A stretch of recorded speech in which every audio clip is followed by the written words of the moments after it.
Today, we'll be talking about the next Great Depression, and it's coming very, very soon. God gave me a dream of the coming crash of the dollar. I was standing outside a strip mall when I looked up and saw a skyscraper in the form of a meteor hurtling toward the city. I warned everyone to stay inside the stores because the meteor was coming. There's a meteor coming in hot. It's going to hit the city any minute. Lock the door, get to the back, stay low. Do not come out until it's over. You hear me? I'll try to keep people off the street. I braced myself and waited for impact, but it was delayed. I stood up and wondered if the shockwave was coming. I went and peeked around the building to see what was happening.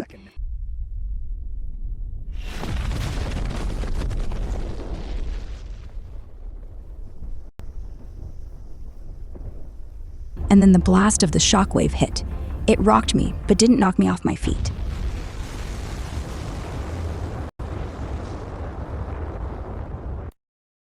The meteor of skyscraper windows represent the crash of the euro and the dollar.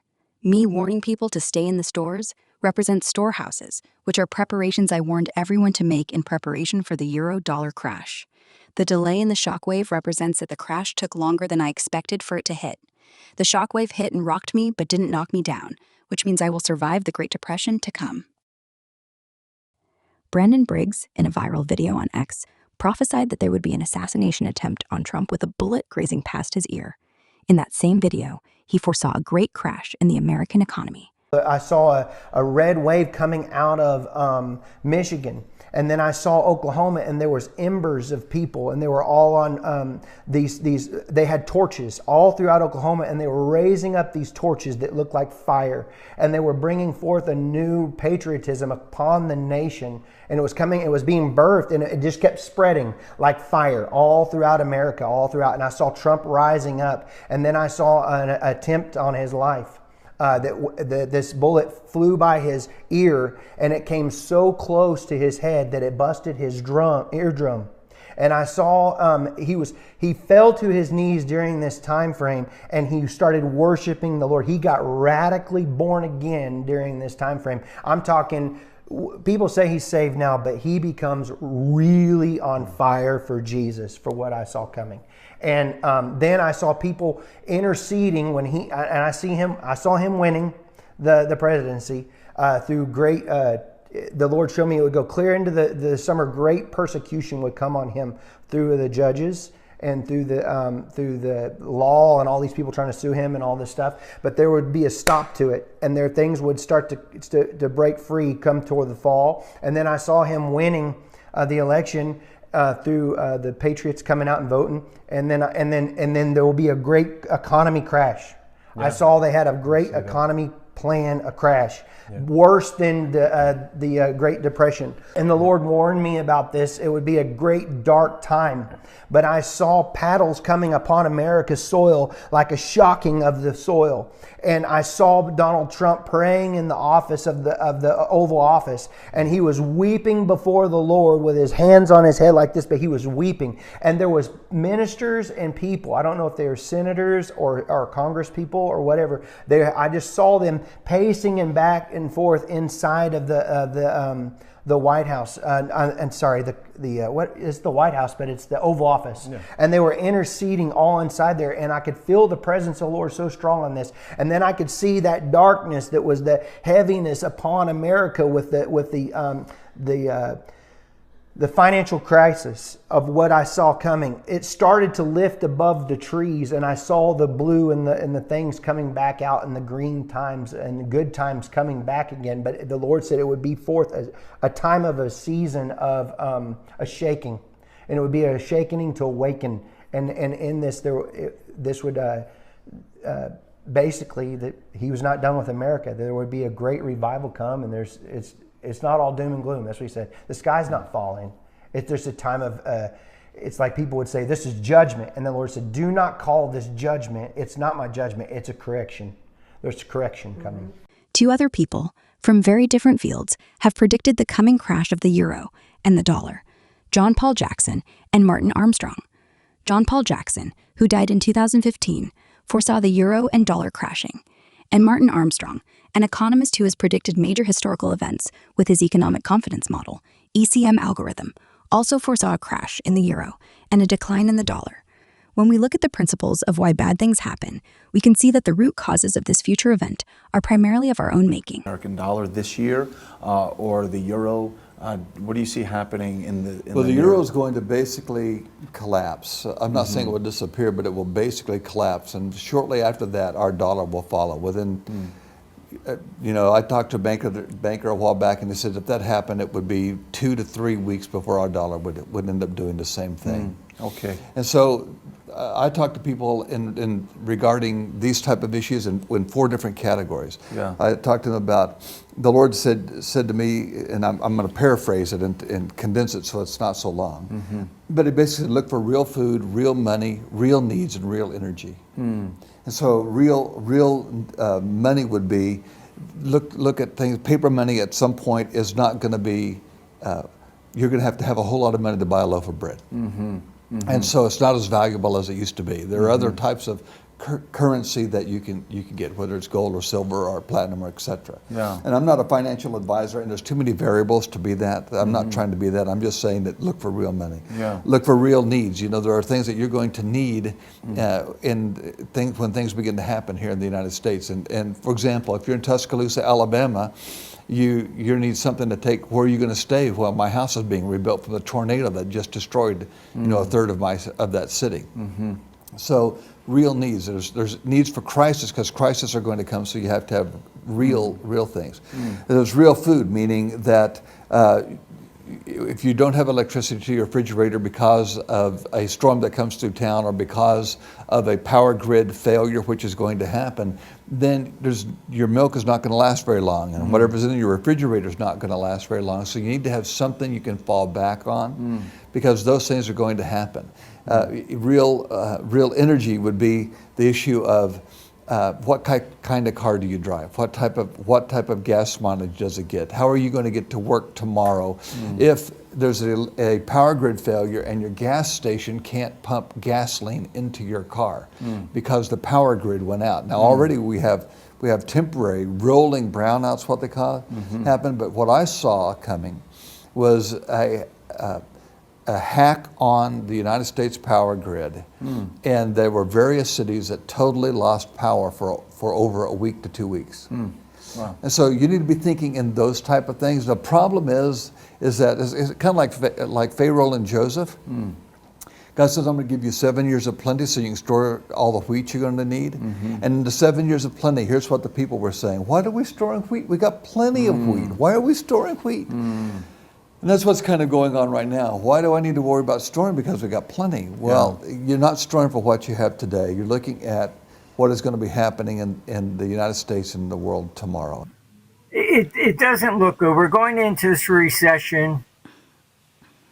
Trump's tariffs will probably be blamed, but that's not the issue. Europe looks like it's more into a depression. And with Europe, I can tell you that, as you know, I was the one that they came to when they were creating the euro. And I said, look, okay, fine, this is how we create a currency. You have to consolidate the debt. And Helmut Kohl was the chancellor at the time of Germany, and he didn't allow the German people to vote to go into the euro. He knew he would lose 7-3. So he took Germany in. They created the euro against the will of the people, and he insisted no consolidation of the debt. And I warned them, and this is why Europe's falling apart. I said, you'll never compete with the dollar. It's more or less like just looking at the states. All right, we have, same currency. You got 50 states, and they all have different credit ratings. All right, if I'm a fund manager, I can pick up the phone and say, buy me $10 billion worth of treasuries. I can't do that with Europe. I still have to say, gee, do I want Germany? Do I want France? It was never consolidated. That's why the euro could never compete against the dollar. And this is what's tearing it apart. They're not all paying the same interest rates. You can look at all the peripheral rates in Europe and pitting one against the other. And the problem here is we saw the first inkling of it in 2010 when Greece got into trouble. What happened? It sets off a contagion. All right. And that contagion, the traders go, oh, who's next? Oh, Spain. Let's go after that. Whereas in the U.S., you don't get that federally. If California went bust, they go, okay, who's next? Oh, Washington. All right. Whereas in Europe, one EU country goes down, it's a contagion, takes the whole thing down. This is why they're pushing for war. I was speaking with people who were in meetings in Brussels, and they called and they asked me why Germany was pushing so hard for war.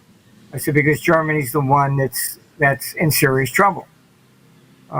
First they had the COVID nonsense, then you had the climate change, then they put sanctions on Russia. All right, so it's kind of like, I shoot myself in the foot. Their economy has actually shrunk by 3%. And I'm not talking about recession, I'm talking about the number of possible jobs. You wiped out a lot of small businesses. And Germany is the cornerstone of the EU. It's 25% of the GDP. You saw massive protests from Volkswagen. Yeah. Because then they tell their people, oh, you can't produce gas cars, it's going to have to be electric. Oh, we're going to have to lay off tens of thousands of people. Oh, well, we have to save the planet. Economically, this is not going well. Yes, we're going into a steep recession. It will be more of a depression in Europe for the reasons I'm laying out. And that increases the risk of war because then they would need war as a distraction to retain power. Why is the dollar going to crash? The dollar's double-edged sword, how U.S. policies are undermining its own global throne.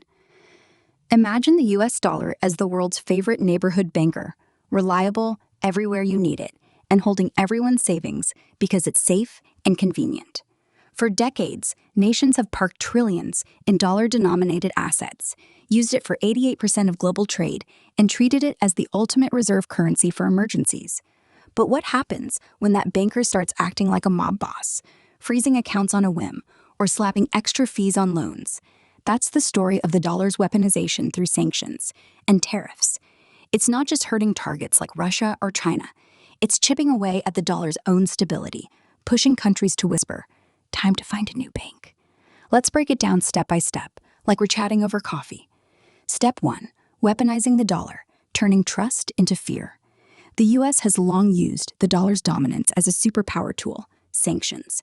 By controlling the SWIFT messaging system, the global plumbing for financial transactions, and holding sway over key banks, Washington can isolate countries overnight.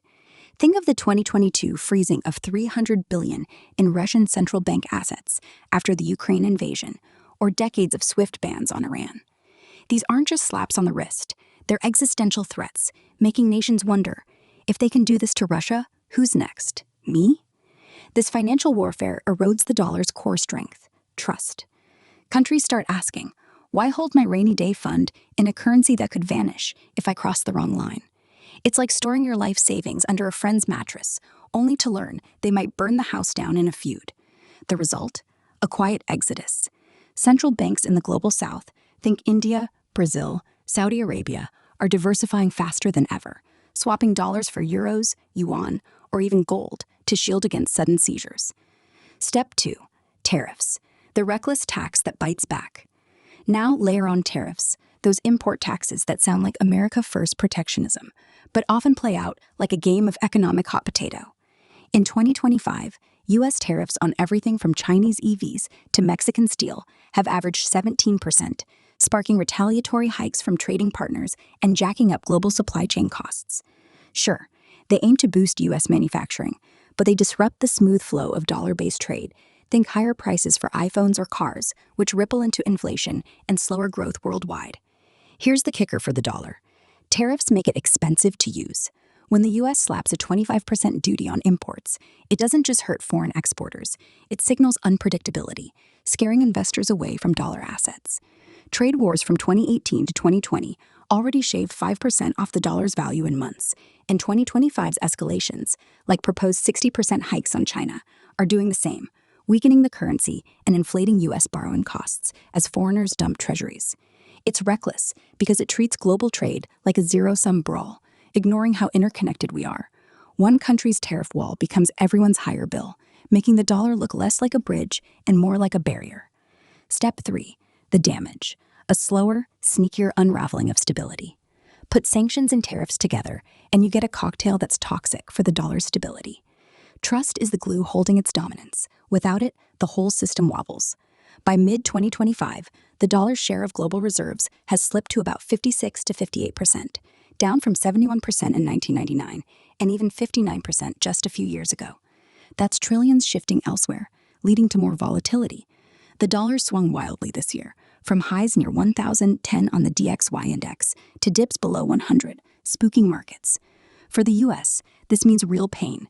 A weaker dollar hikes import prices. Hello, pricier gas and groceries.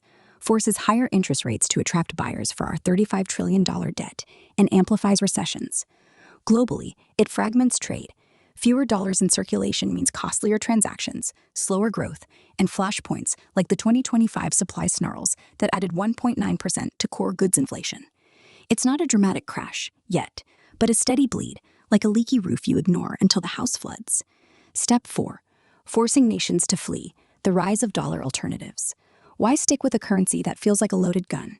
Nations aren't waiting around, they're building escape hatches. Enter BRICS, Brazil, Russia, India, China, South Africa, now expanded to 10 members.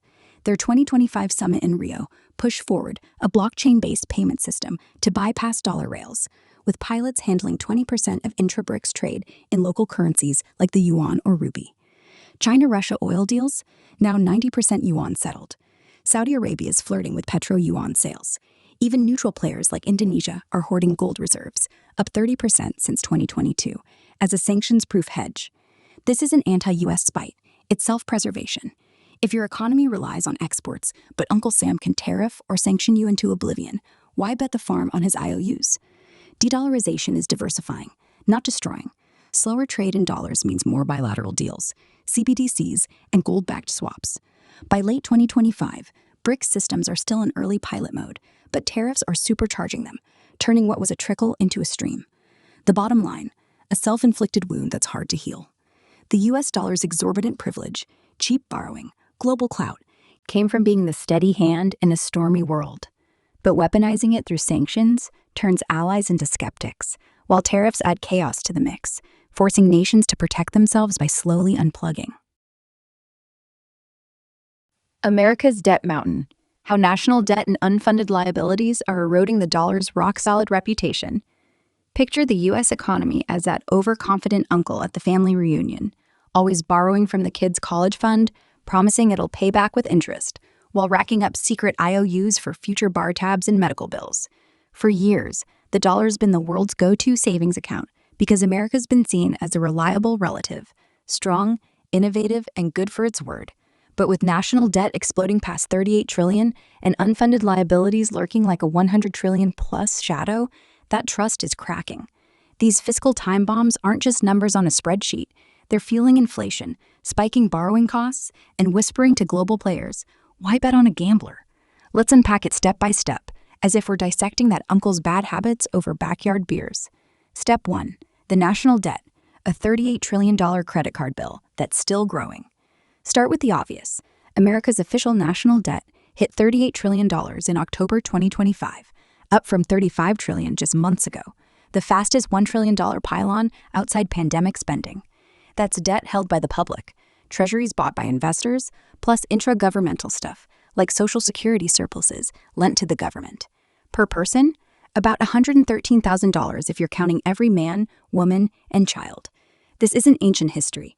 It's fresh fallout from tax cuts, stimulus checks, wars, and entitlements that outpace revenue. Interest payments alone, a whopping $1 trillion annually now, more than defense spending, sucking oxygen from everything else.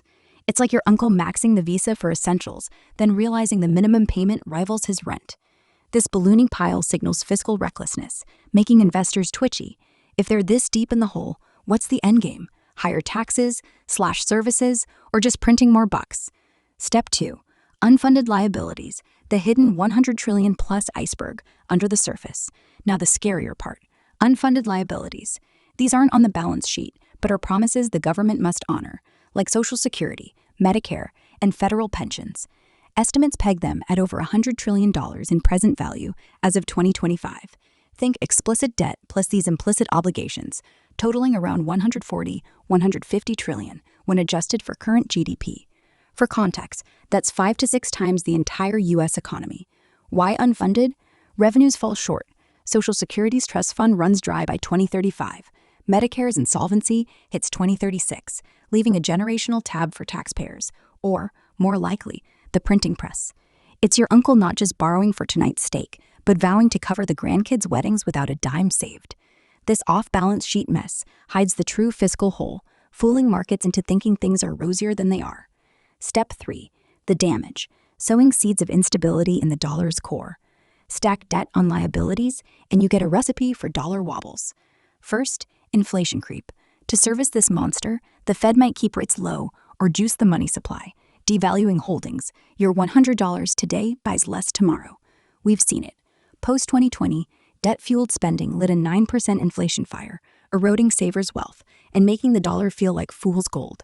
Second, higher borrowing costs. As debt swells, investors demand bigger yields to lend, pushing up mortgage rates, corporate bonds, and everything in between. The 10-year Treasury yields hovered near 4.5% in 2025, crowding out private investment. Less cash for factories or startups, more for Uncle Sam's tab.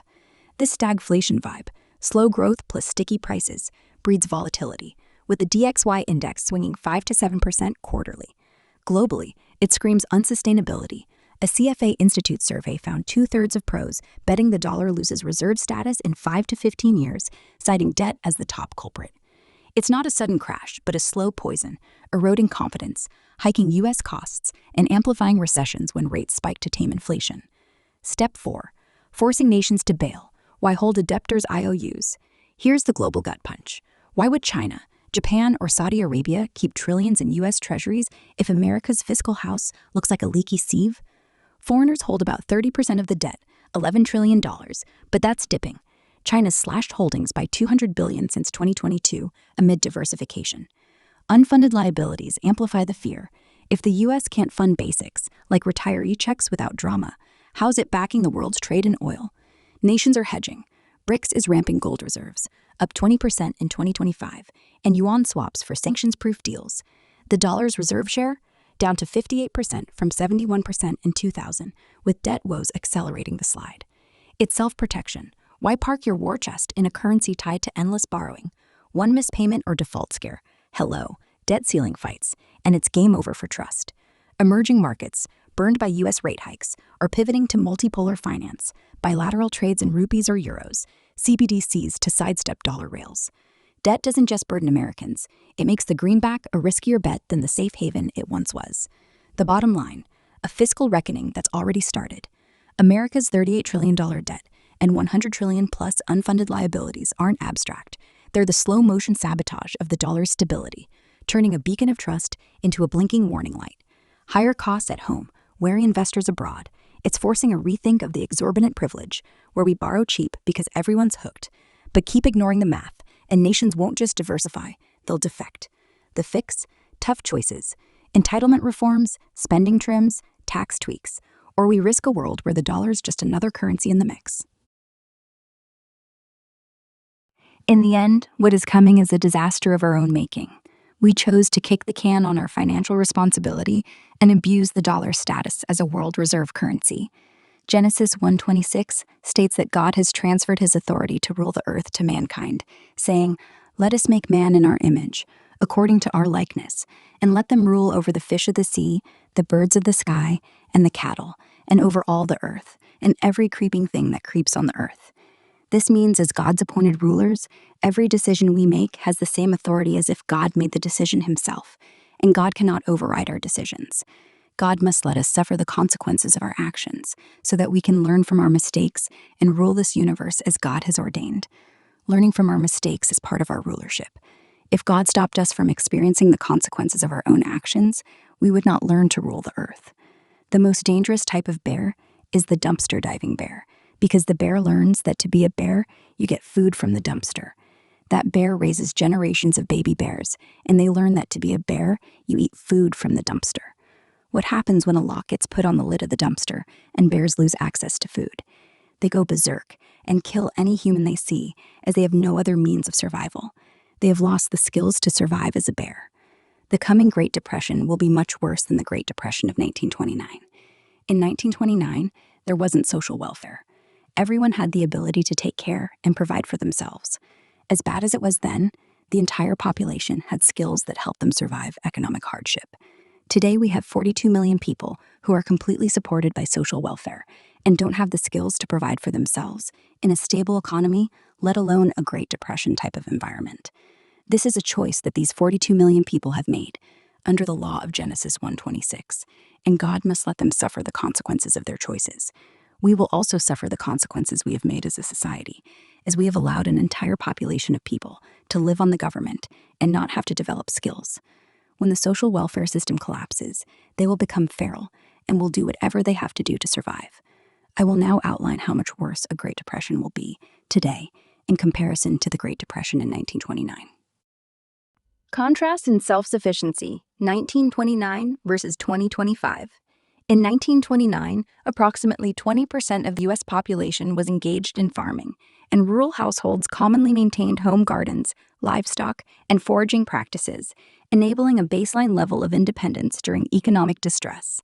This self-reliance mitigated immediate survival threats, as families could produce 30-50% of their caloric needs through personal efforts, supplemented by bartering and community networks. By contrast, in 2025, only 1.4% of Americans are employed in agriculture, and urban-suburban living has eroded practical skills across the population.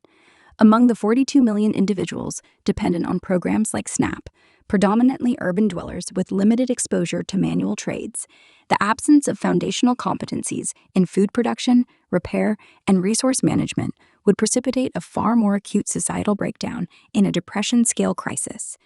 This vulnerability stems from generational welfare structures that, while providing short-term stability, have inadvertently fostered skill atrophy, as evidenced by studies linking long-term aid receipt to reduced economic self-reliance and adaptive capacity.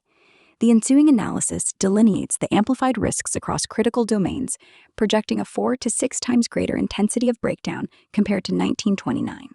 Erosion of food security and resource procurement. The 1929 Depression saw widespread hunger, yet self-provisioning buffered the worst outcomes. Dust Bowl migrants foraged wild edibles and maintained victory gardens, sustaining 10 to 20% of diets without systemic collapse. Today, only 44% of households engage in any home food production, primarily limited to small-scale vegetable gardening that yields less than 10% of annual needs for most participants. Among the 42 million aid-dependent population, proficiency is even lower. Surveys indicate that urban welfare recipients, often in high-density areas with minimal green space, possess negligible skills in cultivation or foraging, with fewer than 5% reporting experience in growing stable crops. In a crisis, benefit disruptions would expose this cohort to rapid malnutrition, as 71% of Americans express intent to garden but lack the requisite knowledge, such as soil management or pest control, leading to failed yields and wasted resources.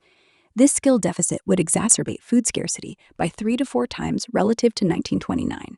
Expect mass migrations to rural fringes, overwhelming fragile supply chains, and sparking hoarding.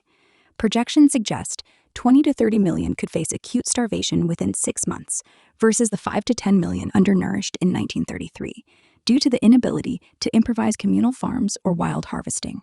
Long-term dependency compounds this, as research shows aid recipients exhibit 15 to 25% lower adaptive behaviors in resource-scarce scenarios, perpetuating a cycle of entrapment rather than innovation. Deficits in basic survival and technical competencies. 1929's populace benefited from widespread mechanical aptitude. 80% of households could perform rudimentary repairs on tools, vehicles, or dwellings, drawn from agrarian and industrial backgrounds. Contemporary data reveals a stark decline. A 2025 Pew survey indicates only 35% of Americans feel confident in tasks like basic car maintenance or plumbing, with confidence dropping to under 20% among low-income groups. For the 42 million aid-dependent individuals, this gap widens. Functional illiteracy affects 21% of U.S. adults overall, rising to 40 to 50% in welfare cohorts, impairing comprehension of manuals or hazard assessments essential for off-grid living. In a dollar collapse scenario, this translates to infrastructure paralysis. Abandoned utilities would leave millions unable to purify water, requiring filtration knowledge absent in 70% of urban dwellers, or generate heat without grid power. Societal breakdown intensifies 5 to 7 times beyond 1929 levels, manifesting as widespread black market scavenging, improvised shelters failing due to poor construction, and secondary hazards like untreated injuries. Economic analyses of welfare's long-term effects highlight how dependency stifles skill acquisition, reducing crisis response efficacy by 20 to 30% and fostering helplessness that prolongs disorder. Psychological and social resilience gaps. The 1929 era's relative independence cultivated resilience. Family units, steeped in Protestant work ethic and communal solidarity, endured through shared labor, with suicide rates rising modestly, 15 to 20% amid collective coping. Today, chronic welfare reliance correlates with elevated mental health burdens. Material hardship among aid recipients doubles depression rates during downturns, eroding the resolve for self-directed action. The 42 million affected, often isolated in single-parent or transient households, lack the intergenerational knowledge transfer that buffered 1929 families, leading to panic-driven behaviors such as looting or flight. This psychological fragility would accelerate breakdown by 4 to 5 times. Expect 2 to 3 million mental health crises monthly, overwhelming nascent community aid networks. Studies on welfare's societal impacts underscore how prolonged aid discourages mutual support systems, heightening isolation and conflict in crises, potentially tripling interpersonal violence rates compared to the sporadic 1930 strikes. Urban density amplifies contagion, transforming individual despair into flashpoints of unrest. Implications for social order and institutional stability. In 1929, self-sufficiency preserved order. Localized Hoovervilles, self-governed via informal economies, limiting federal intervention needs. A modern analog, with 42 million unskilled in basic provisioning, risks anarchic fragmentation. Overburdened institutions would face 10 to 15 times the refugee influx, as unskilled migrants strain rural hosts unaccustomed to large-scale integration. Crime surges, property theft could rise 300–400%, as survival imperatives override norms per models of dependency-induced opportunism. Broader systemic strain includes eroded trust in governance, already fragile amid de-dollarization, fostering militia formations or secessionist sentiments absent in 1930s America. Recovery timelines extend 2 to 3 years longer, as rebuilding demands retraining a de-skilled populace. Overview of the table's insights. This table provides a structured, quantitative comparison of the potential societal breakdown during a hypothetical modern Great Depression, projected for 2025 versus the actual one in 1929. It uses a 1 to 10 intensity scale to rate severity across key domains, highlighting how contemporary factors like widespread skill deficits, welfare dependency, and urbanized lifestyles would amplify the crisis. The severity multiplier column quantifies the escalation, showing each aspect could be 3 to 8 times worse today. Overall, the table argues that a 2025 depression would be 4 to 6 times more severe in systemic terms than 1929's, transforming a survivable hardship into a prolonged, fragmented catastrophe due to eroded self-reliance. The 1929 baseline reflects a more resilient society. Rural self-sufficiency, e.g. farming, manual skills, buffered shocks, keeping intensities moderate, averaging 4.6 of 10. In contrast, 2025 projections average 1 to 9 of 10, driven by rapid failures in adaptation for millions unprepared for scarcity. Below, I'll break it down domain by domain, then summarize the big picture implications. Domain by domain breakdown. 1. Food insecurity. Onset. 2. 1929. Rated 4 of 10. Gradual and buffered by widespread home gardens and foraging, allowing many to sustain basic needs without immediate collapse. 3. 2025. Rated 9 of 10. Rapid and catastrophic, with mass failures and improvised efforts due to lack of gardening or procurement skills among urban dependents. 4. Multiplier, 3 to 4 times worse. This means hunger could strike weeks faster today, potentially affecting 20 to 30 million acutely versus the slower spread in 1930s Hoovervilles. Survival competency gap, 1929, rated 3 of 10, strong baseline and manual skills, e.g., repairs, farming, from an agrarian workforce, enabling quick pivots to bartering or self provisioning. 2025 rated 8 of 10, deep voids from widespread functional illiteracy and technical inexperience, leaving most unable to handle off grid basics like water purification or shelter building. Multiplier 5 to 7 times worse. The skill erosion could paralyze infrastructure recovery, extending vulnerability far beyond 1929's adaptive make-do culture. Psychological strain 1929 rated 5 of 10, mitigated by community resilience and family networks, fostering collective coping despite suicides and despair. 2025 rated 9 of 10, intensified by dependency amplified despair, with isolation and unmet expectations of aid triggering widespread mental health breakdowns. Multiplier 4 to 5 times worse.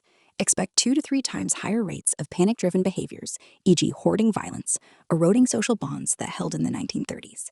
Social unrest potential 1929 rated 6 of 10, limited to localized protests, e.g., bonus army marches, contained by rural dispersion and minimal federal aid expectations.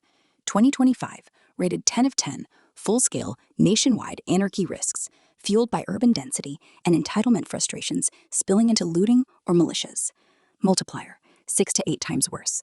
Unrest could scale 10 to 20 times larger in participation, overwhelming law enforcement, unlike the sporadic 1930s strikes. Overall, systemic collapse 1929 rated 5 of 10, a decade-long recovery, jump-started by New Deal programs and W-2 mobilization. 2025 rated 9 of 10, prolonged fragmentation, with de-skilled populations delaying rebuilds amid global isolation and fiscal insolvency. Multiplier 4 to 6 times worse. Recovery might drag 2 to 3 years longer, risking permanent societal rifts versus 1929's eventual rebound. Broader implications for a modern Great Depression. The table paints a stark picture. While 1929's depression was a brutal but navigable trial, exacerbated by policy errors like tariffs, but softened by human ingenuity, a 2025 version would be exponentially more destabilizing.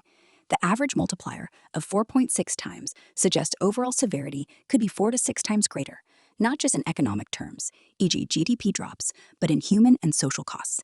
Key drivers include loss of buffers, 1929's 20% farming population versus today's 1.4% means no natural fallback for 42 million aid-dependent Americans. Amplification effects, high scores in unrest and strain indicate cascading failures, like mood shortages, sparking riots that hinder recovery. Holistic escalation, the systemic rating underscores a perfect storm where individual vulnerabilities compound into national fragmentation, potentially outlasting 1929's 10-year timeline. In essence, this isn't just worse, it's qualitatively different, a depression of despair and disorder, where preparation gaps turn economic pain into existential threats. The table urges viewing 1929 as a cautionary baseline, not a blueprint, emphasizing the need for skill building and resilience today to narrow that multiplier gap. How to survive. Now that you know what is coming, it is your responsibility as God's divine rulers of the earth to prepare yourself for what is to come. Ignorance never mitigates responsibility. People have constantly throughout history suffered negative consequences because of factors they were not aware of. This is so mankind will learn to rule the earth and be good stewards of this universe. You are responsible for what you don't know. If you fail to prepare for the coming Great Depression, God is limited in how he can help you because you failed to use your authority under Genesis 1:26 appropriately. I will give you some basics on how to start to prepare for the Great Depression. Foremost, establish a robust emergency fund to buffer against income disruptions, a critical vulnerability in economic contractions where unemployment may surge. For my research, there are only 2 liquid forms of currency to invest your money into in preparation for economic hardship, and that is precious metals, such as silver and gold, and Swiss francs. When the euro and dollar crashes, people will want to exchange their currency for something that retains its value. Swiss francs is a safe currency to convert your money into. Switzerland kept their own currency and is not pegged to the euro. Switzerland is a banking country with only 40% debt to GDP. The Swiss franc is expected to increase in value in a euro crash event as people exchange euros for francs. You can talk to your bank about exchanging dollars for Swiss francs, and many banks won't charge you an exchange fee if you exchange $1,000 or more. A better option is to buy precious metals, such as gold and silver. During an economic downturn, precious metals always go up in value, and stocks always tank. Gold and silver is universally valued everywhere. When you buy Gold Eagle or Silver Eagle coins, they are considered currency, so when you sell them, they cannot be taxed, as you're exchanging currency for currency. I personally have gone all in on silver and have built for myself a reserve. Start auditing current expenditures via a detailed budget, eliminating non-essential outlays, such as discretionary subscriptions or dining, to accelerate accumulation. Concurrently, prioritize debt reduction, commencing with high-interest obligations like credit cards, often exceeding 20% APR, to avert compounding burdens amid potential rate hikes. Employ the debt avalanche method. Allocate surplus funds to the highest rate debt while maintaining minimum payments on others. This strategy not only preserves cash flow, but also enhances creditworthiness for future borrowing needs. Avoid new variable rate debt, opting instead for fixed-rate mortgages or loans if refinancing is viable. Food security, physical and logistical readiness. Securing essentials. Anticipate supply chain interruptions by amassing a 3 to 6 month stockpile of non-perishables, canned goods, rice, and protein sources sufficient for daily caloric intake, 2,000-2,500 per adult, rotated to prevent spoilage. Complement with water storage, 1 gallon per person daily, and portable purification tools. Invest in durable equipment, solar chargers, manual tools, and a comprehensive first aid kit, budgeted at $500 to $1,000 initially. Acquire a lifetime fishing license for the water type in your area. This is a stable source of protein that will help you provide for yourself and others. Learn what wild edible plants are in your area and map them out for future harvesting. Learn skills such as canning and food dehydrating to preserve food you forage for the long term. If you have land, learn to grow a garden, get some chickens. Having something is better than the guy that has nothing. Skill acquisition, fostering self-reliance and employability. In light of societal dependencies highlighted in prior analyses, cultivating practical competencies is imperative for navigating prolonged disruptions. Dedicate 5 to 10 hours weekly to vocational training. Enroll in online courses via platforms like Coursera for skills in high-demand fields such as renewable energy installation, digital marketing, or basic coding, which exhibit resilience in downturns. For survival proficiencies, master essentials like gardening, yielding 20 to 30% of caloric needs via container methods, water purification, e.g. boiling or filtration, and rudimentary first aid through American Red Cross certifications. Financial literacy forms a parallel pillar. Study personal finance texts or apps to interpret economic indicators, enabling informed decisions on investments. Develop a recession-proof side hustle, freelance consulting, e-commerce, or repair services, aiming for 20% supplemental income within 6 months. These pursuits not only generate revenue, but also build adaptive mindsets, countering the skill atrophy prevalent in aid-reliant cohorts. Concluding imperatives. These preparations, implemented methodically, position individuals to weather a dollar crash with minimized disruption, transforming potential adversity into opportunities for autonomy. Commence with a personal audit today, adjusting as circumstances evolve, and revisit annually. While no strategy eliminates all risks, such diligence underscores a commitment to informed stewardship of one's resources and well-being. For personalized guidance, engage qualified advisors attuned to current market dynamics.